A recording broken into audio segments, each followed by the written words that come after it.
আমরা 5 ভাই 3 বোন। আমার আব্বা যখন 2015 সালে ইন্তেকাল করে তখন আমরা 25 জন।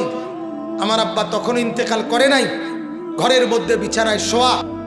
এই সময় 5 ভাই 3 বোন আর আমাদের ছেলে মেয়েরা, মানে আমার আব্বার নাতি নাতি মিলে 25 জন এই আল্লাহর কোরআন পড়তেছিলাম বাবার পাশে। একেবারে ছোট বাচ্চা যে কায়দা আমপারা শেষ করছে 30 পারা, শুধু এইটা, ওই বাচ্চাও পড়ছে।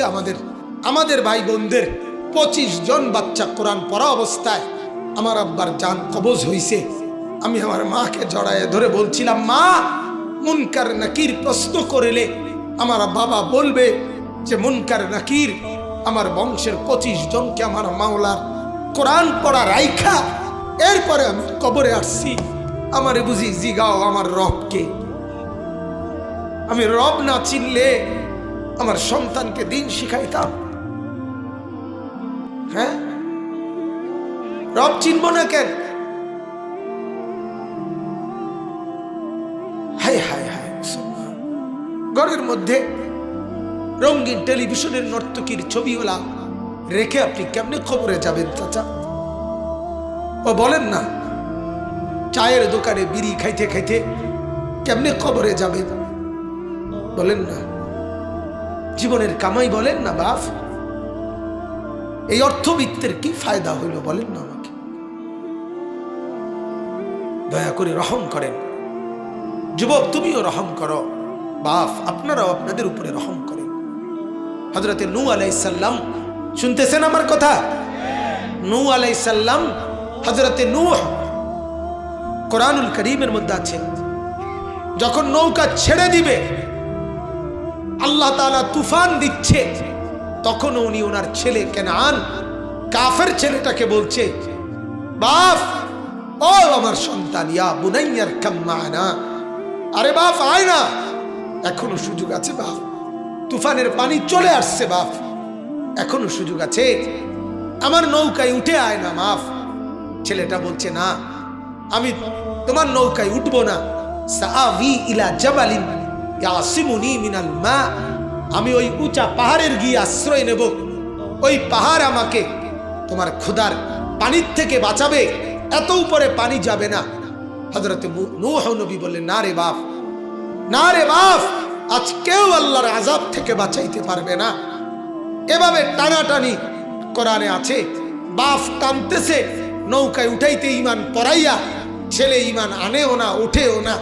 টানাটানির মধ্যে আল্লাহ তাআলা বলেন, ওয়াহালা বাইনাহুমাল মাউজু ফাকানা মিনাল মুগরাকিন, একটা জোরে পানির ঢেউ আসছে, এক ঢেউয়ে বাবার সন্তানকে চিরতরে আলাদা করে দিছে, সন্তান ডুবে গেছে। আল্লাহ পাক শিখাইছে, দেখো, এক বাবা তার সন্তানকে শেষ মুহূর্ত পর্যন্ত ঈমানের দিকে আনতে চেষ্টা করছে, এটা বাবার জিম্মাদার, এটা বাবার কি? আমার ছেলে নামাজ পড়ে না হুজুর, আমি কিটা করতাম? না, আপনি বইয়া বইয়া চা দোয়ানে পান খান আর বিড়ি খান, এটা আপনার বর্তমান কাম। যেহেতু আপনার ফলা নামাজ পড়ে না, আপনি আর কিরবেন? আপনি বিড়ি খাবেন, আপনি বন খাইবেন। আপনার বউ এজন পর্দা করে না, আপনি অন কিরবেন? আপনি মানুষের বেডি চাইবেন। ও মা, তো আপনার বেডির এজন মানুষে চায়, তা আপনি কাজের বইয়ে থাকতেন। আপনি গিয়ে টেলিভিশন চান, সাদওয়ানে গপ মারেন। নিজের বিবির দিন নাই, ছেলে মেয়ের দিন নাই, উনি গিয়া পুরা গ্রামের মানুষের বদনাম করে বইয়া বইয়া সাদ ওখানে। এই বদভ্যাসের মানুষ আছে কিনা বলেন না? ও বেডা বালানা, বেডি বালানা, মেম্বর বালানা, চেয়ারম্যান বালানা, এতে বালানা, হেতে বালানা, এই বিড়ি খায়, বন বিড়ি খায়, এগুলো আর এই বসা বসা বসা বসা 14 গোষ্ঠীর যত বদনাম আছে এগুলা করে বসে। অথচ এই সময়গুলো যদি কোন আল্লাহওয়ালার সোহবতে আল্লাহ তাআলার জিকির করত, তো জামানার জোনায়েদ বাগদাদি হয়ে যেত। আফসোস। এজন্য আমার বাপ, আমি আপনাদের কাছে বললাম, কারদে হাসানা, আল্লাহ তাআলা চাচ্ছেন, আমার বান্দা কে আছো তোমরা, আমাকে উত্তম ঋণ দিবা, মানে ইবাদত। আমার প্রত্যেকটা ইবাদত আমাকে ঋণ দেওয়া, বিনিময়ে আমি অগণিত কোটি গুণ নেকি তোমাকে ফেরত দেব।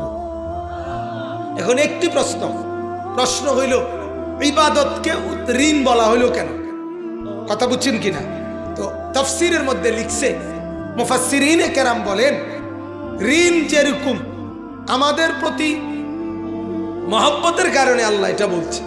অর্থাৎ কোন মানুষ যেহেতু দান করলে আরেকজনকে, সে তো আর ফেরত দেয় না, কিন্তু ঋণ যেটা, এটা ফেরত দেওয়া বাধ্যতামূলক, ঠিক কিনা বলেন? তো আল্লাহ বলছে, বান্দা বিশ্বাস করো, তুমি আমাকে নামাজ, রোজা, হজ, যাকাত, জিকির, তেলাওয়াত, হালাল হারাম মেনে চলা, এই আমলগুলো করা মানে তুমি আমাকে ঋণ দেওয়া। আমি যেন তোমার থেকে ঋণ নিলাম, বিনিময়ে ওয়াদা দিলাম, ঋণ যেরকম ফিরাইয়া দেওয়া বাধ্যতামূলক, তোমারে জান্নাত দেওয়া, নেকি দেওয়া, আমার